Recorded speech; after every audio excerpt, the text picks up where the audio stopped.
And I think we are live. Yay! Hi! Hello, everybody. Let me know you're here. If you're here, put some comments. Authorize StreamYard to so I can see your names. It would be lovely. Let me know who you are, where you're from, joining us. So tonight, I'm Geneviève Benoit, and tonight I am joined by the lovely Carmen Smith. Hi guys, good to see you. Hello. And it's for me it's Sunday evening. For her it's Monday morning because she's on and we are going to chat a little bit about Carmen's journey in the last 2 years, because Carmen and I go back a long ways. We were both natural horsemanship professionals. We both studied at the Pirelli Center. That's when we first met many years ago. I don't know. Yeah, quite a few years ago now, isn't it? Yes. And then we worked together at the ranch, and we went our separate ways. And Carmen, has been a successful horsemanship coach for many years. So why don't you tell us, Carmen, about your horsemanship life, like your life as a horsemanship coach, and how that was going? Because you are Pirelli professional, so you were way up there. You were a senior in the business. Right? And it was a huge dream of mine to be able to travel to America. I'm in just south of Sydney, Australia, to be able to, work with horses, or be able to share my passion of being able to help people have an amazing relationship with their horse. And so being able to travel to America, I think I first went over in like 2004.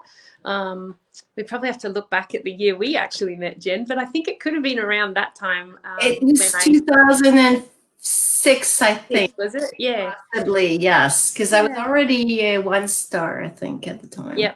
Yeah. And so being able to do that and have such an amazing lifestyle of working with horses and people, and just being able to, bring my dreams to life of being able to spend that time in America, traveling around. We traveled on tour where we did horse shows every weekend, and just being able to share that passion and education with people was a huge dream come true. I think I traveled on tour for about 2 years. We visited like 48 states of America. You did. So I got to experience so much. And I think there's a time and place for being able to grow that experience and have those life lessons, and gain education, like gain more education in horsemanship, gain more education in life and traveling. I remember breaking down on the Mississippi River Bridge, 6 horses in the gooseneck, and I have all these amazing stories. And yes, we could laugh about them now, can't we? I have got the stories myself. Yeah. Having been through the same thing, traveling through North America with horses in tow, yes. Yeah. And then being able to work my way through the student program, obviously with my own horses, but then being able to work through the instructor program to be able to, keep building my dreams to become, a great instructor, a great educator, at being able to share that passion with people. But then I moved back to Australia in about 2009 or 10. I spent a bit of time in Europe teaching around there as well. And then I moved back to Australia. And so I had huge goals that I wanted to see as much of Australia as I had of America. So I got myself a truck and a trailer. Got myself and you traveled a lot in Australia. I remember you did a lot of miles or kilometers. I can pretty much drive for 3 days and still be in the same state. So being able to have that, I saw so much beautiful countryside, and, I just had my horse, my dog, and myself. And so it was a dream come true for me. I then spent 10 years doing that. And I think that's where the dream can easily turn into the nightmare. And it definitely wasn't a nightmare. We're going to talk about that in a second. Yeah. So that's kind of how I've been able to, bring the horsemanship dreams to life, and being able to, enjoy that lifestyle of being able to have that time on the road. And teach many people about horsemanship as well. As traveling with 3 horses in tow and a dog, and your truck and trailer, and life on the road. Yes. Yep. And then we needed an upgrade. Yes. New truck, more horses, new trailer. Yes, of course. Yeah. And it's a challenging lifestyle, because I've been there too, and it's a challenging lifestyle, right? Because you're stuff happens on the road, you have a breakdown, your horse gets injured, you're looking for a place to overnight, and for that stuff. I remember losing parts of wheels in the middle of South Carolina, things like that. It's kind of fun, and alone, because you were alone when you travel, just like me. Yeah. Alone with 3 horses in a trailer. Yeah. Me, myself, and I. Interesting. Yeah. So what was your line of the sign moment? I want to ask you, like, when is the time that when did you say, okay, I have enough. I can't do this anymore. You know, I think there's always like a pretend line in the sand, and then there's probably like where you grab a shovel and then you definitely draw that little sucker line and then just go, I'm not going any further. But I would always say that this was my dream and I'm living my dream, and it's a dream to other people as well. So why am I even complaining, or why am I stressing, kind of thing. So there was probably a few years of living in that discussion with myself. And so being able to go, that line in the sand probably got extended out to a few feet over a few years. But I think over the time in Australia, we've struggled with, in the last 10 years, right when I arrived back to Australia, but definitely more so in the last 3 or 4 years, we've struggled with drought. And so numbers of clinics and participants would often go down. So my solution to solve that was to do more clinics, which then meant more miles on the road, more time on the road. And just I could solve that problem by doing more clinics. But the drought continued, so numbers kept falling. And then we also had floods. We've also had fires. And now we have this situation of what the whole world is going through. And so I think as that turmoil kept growing, I started to go, there has to be another way. Like, life shouldn't have to be a struggle. I can still be able to live my dream and enjoy teaching and traveling, but travel when I would like to. And maybe that was a far out dream for me. To be able to, I should be able to create something like that for myself. But it was something that I started searching for.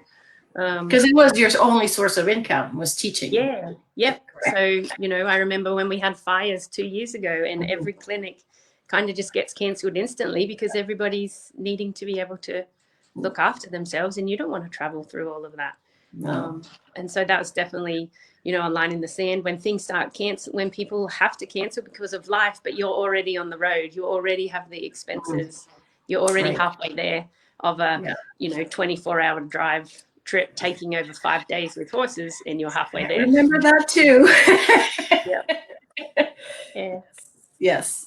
So, so you basically, you decided to do something else. You found I actually went and dived into try to get a part-time job at Coles, just stacking some shelves at nighttime. Actually, I thought I could just get a few extra $100 that would just, you know, ease the burden a little bit.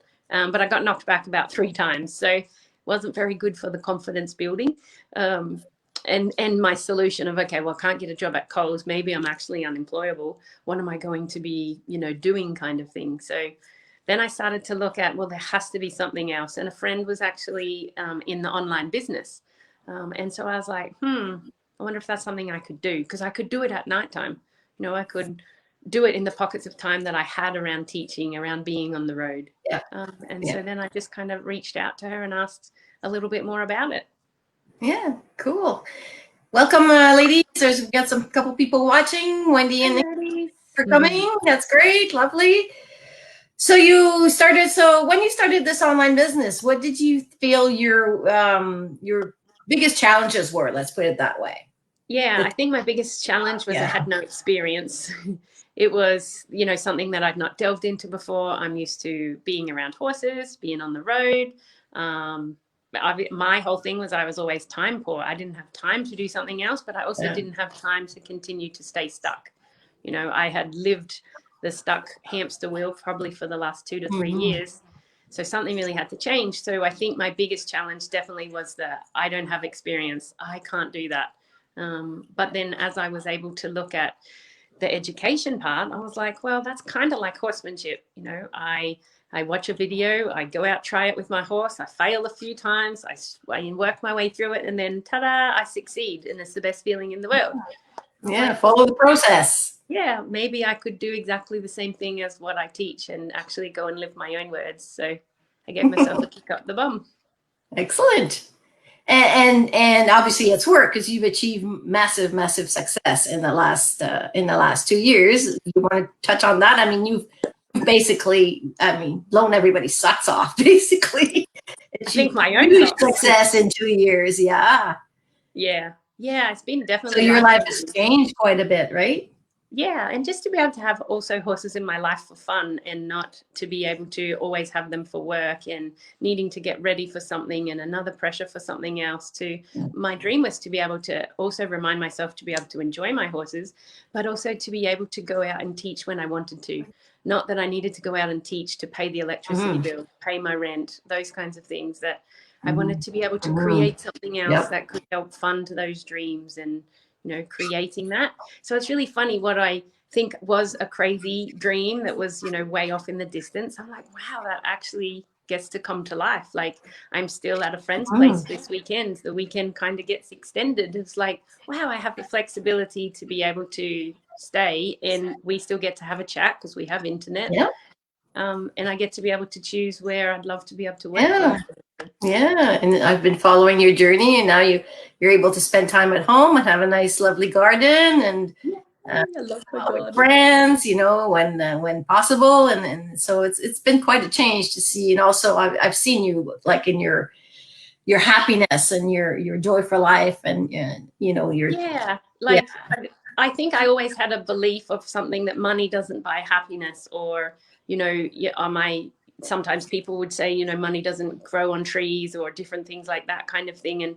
And my belief system around money doesn't buy happiness is, it provides experience. Money allowed me to be able to provide myself with more experiences to be able to help myself, but then more experiences to help my family, to be able to spend more time with my sister or my nephews, to be able to go and visit my parents some more because they live a few bit more freedom. Yeah. And so in that sense, it was like money gets to be a tool to be able to help me to enjoy those experiences and create more happiness in my life.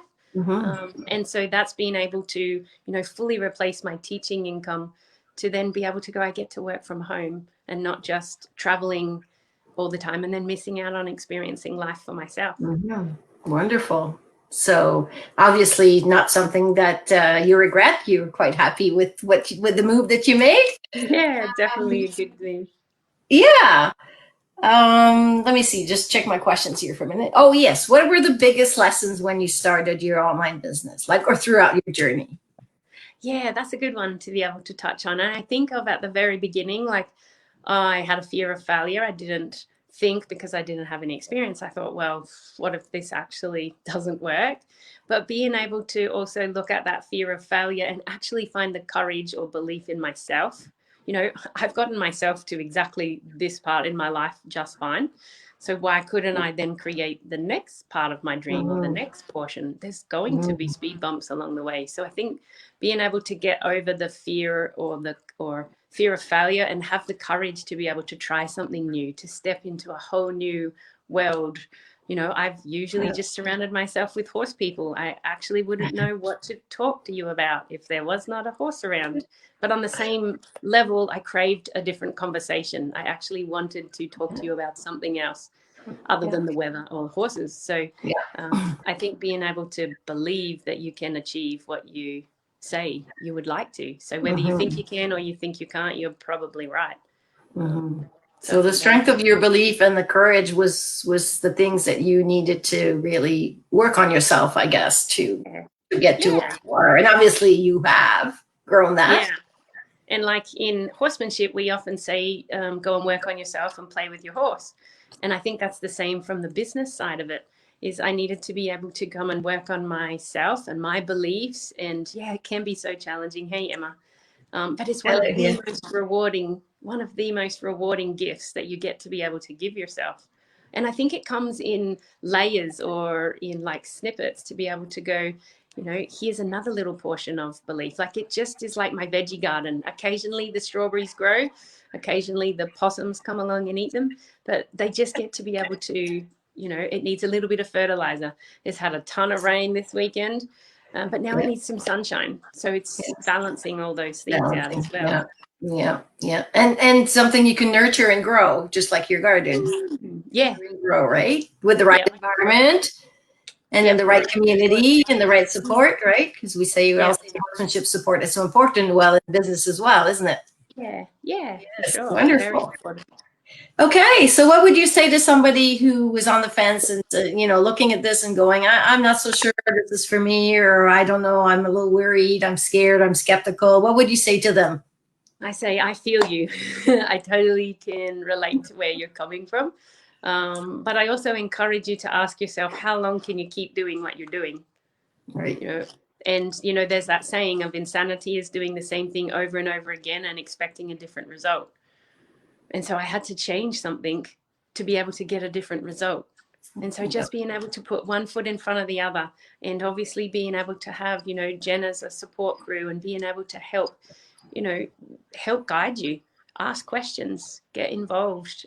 And that part, you get to try something different to create a life of something different that you're looking for. So just keep putting one foot in front of the other.